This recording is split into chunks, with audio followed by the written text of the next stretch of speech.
Police and emergency workers combed the area near where a Malaysian airliner crashed in Ukraine Thursday, killing all 298 people on board. Friday, they got some unexpected help. About 70 coal miners dressed in overalls and covered with soot came to help scour the area for bodies and debris.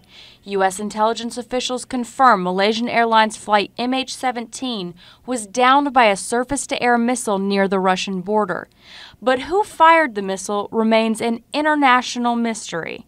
The White House said they're still trying to determine if any Americans were on board and called for an immediate international investigation into the crash.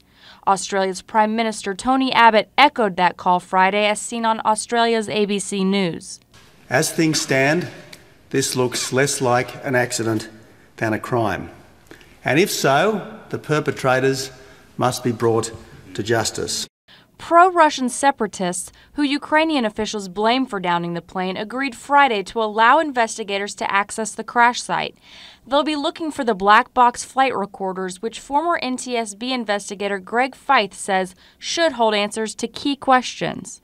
Now, was that onboard event due to something that actually took place on the aircraft, such as a bomb or a hijack or something to that effect, or was there a missile strike that rendered the airplane incapacitated? The whereabouts of the recorders aren't clear, but there were reports that separatists found one and handed it over to Moscow.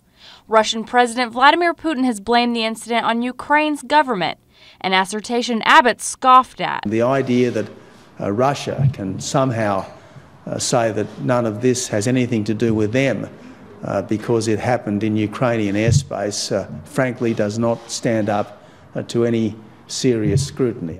The plane was shot down over Ukraine's war-torn Donetsk region, which has seen fierce fighting between Ukraine and pro-Russian militants for months. You know, one has to ponder the question, was this an errant act? That is, somebody was shooting at what they believe was a military aircraft, and unfortunately it was a civilian aircraft, and due to the fog of war, they weren't able to delineate the difference. Some Ukrainian Americans say regardless of how the plane was shot down, the crash is a game changer for the ongoing violence in their homeland.